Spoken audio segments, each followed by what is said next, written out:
Hosted by you/OwnGTechie. 6 months ago, a family in my wife's, 30F, and my, 30M, church was leaving the state. Their son, 18M, whom we will call Fred, was very opposed to the move and resisted his family's decision to relocate. I have been a mentor to this kid since he was 16. His family left anyway, and believing that 18-year-olds are adults, they did not provide him with the resources to support himself. My wife and I live in a larger house, nearly 4,000 square feet, in a major metropolitan city, where we had already put together an incredible suite for guests. The room includes a bathroom, TV area, furnishings, and a kitchenette. Naturally, we offered this room to Fred. We drafted a lease for the room, including common areas such as the home gym, theater, kitchen, and dining room, everywhere except our bedroom and offices.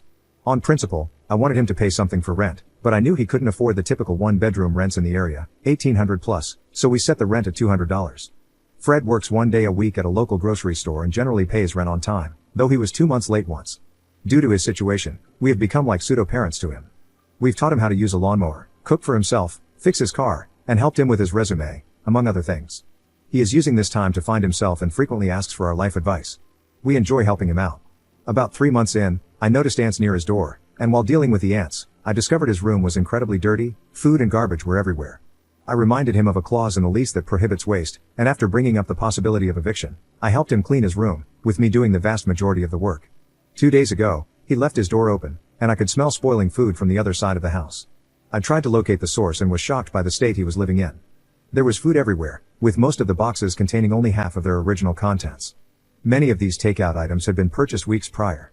Now here's the rub, I am legally his landlord, but I'm also playing the role of an uncle or adopted father. If I evict him, he will be homeless because he can't afford anything in this area.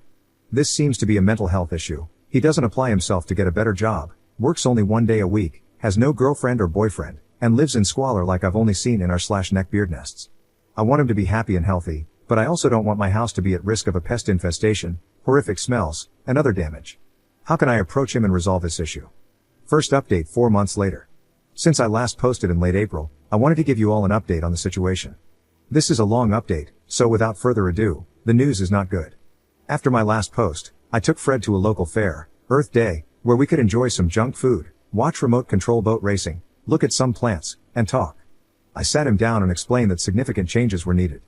I told him that he was damaging my property and that it was painful for me to see him suffering in such clutter and filth. I also told him that within the next 2 weeks, he needed to seek out a therapist to talk to. Due to his perceived paranoia about his mom and dad finding out what he tells the therapist, I explained to him that the therapist would not legally be able to discuss anything with me, his parents, or anyone else. Furthermore, I told him that if he did this, I would be willing to completely waive his rent. Fred agreed to seek therapy. 3 days later, however, he got into a car crash while texting and driving. Fortunately, no one was hurt, but Fred's car was not as fortunate.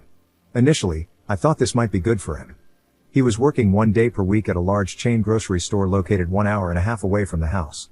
Fred showed zero initiative to transfer stores, so I thought this would force him to get a local job. I also believed that, without the car, he could focus on himself. Unfortunately, this theory proved to be incorrect. 3 weeks passed, and the situation worsened significantly. He stopped leaving his room, didn't get a therapist, didn't find a job, and even stopped bathing. The only time he left the house was to pick up fast food, where he would sit in the store for hours, simply watching people. A noticeable smell began to emanate from that wing of the house. To address this with him and further assess what I could do to help, I invited him out to lunch. As we got into my car to drive to lunch, Fred informed me that he needed to clean out his totaled vehicle within the next 2 hours, or it would be sent to the scrapyard. I learned that the shop had been threatening this for the past week, but Fred didn't believe they were serious and had stopped taking their calls. We changed course and headed to the repair shop, where I dropped him off near his car to gather his belongings. I spent about 30 minutes looking at new car offerings and texted him to see if he needed help. He replied, "No, I'm almost done." I walked back to my car, watched a documentary for another half hour, and texted him again. He responded, "Almost done." I turned on another YouTube documentary, watched it to the end, and texted him once more. He replied, "You can pull around so we can load the trunk." I pulled into the repair parking lot but didn't immediately see him by his car. I parked and noticed a group of mechanics talking with each other. When I asked if they had seen Fred, they pointed over to the curb, where Fred was curled up in a fetal position, sobbing hysterically. Concerned, I asked if he was okay, thinking he might be hurt, but he didn't respond. I asked if he needed help, and he asked me to move his belongings from his car to mine. What I found in his car was shocking. The car was filled with food debris, half-eaten chicken nuggets, drinks, burgers, and other fast food items piled up in a way that made it clear how severe his mental state had become. The food was stacked from the floor to the seats, both in the passenger seat and the rear seats of his SUV. The mess even extended into the trunk. The smell was unbearable, like what I imagine hell might be. Keep in mind that these food items, most of which were months old, had been baking in the car under the May Florida sun. I had to dig through the filth to find his belongings, clothes, a toolbox, anime prawn, and other items. Meanwhile, Fred was still in hysterics. After gathering what I could find, I asked Fred to double-check my work.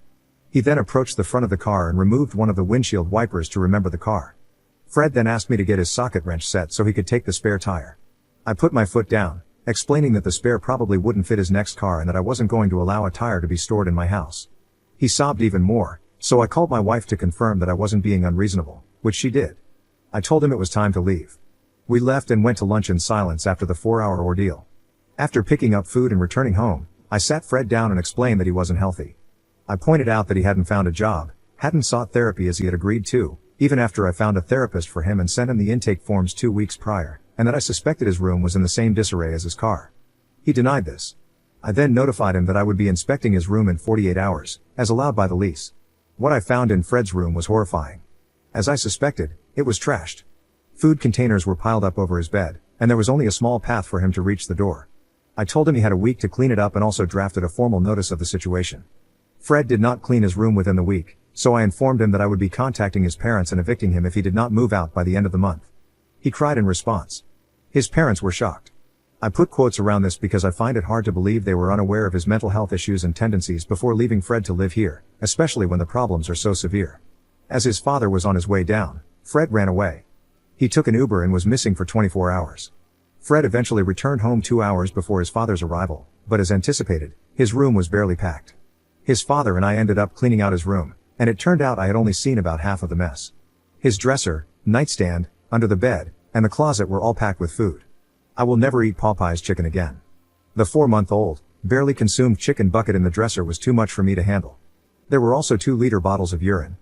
My wife had purchased Vera Bradley towels for the bathroom Fred was using. I didn't have the heart to tell her that a few were just thrown away because they were covered in biological waste. The carpet, which was new to the room, crunched underfoot and was covered in pizza toppings, sauce, and similar drippings. His father cried throughout the process, and I puked twice.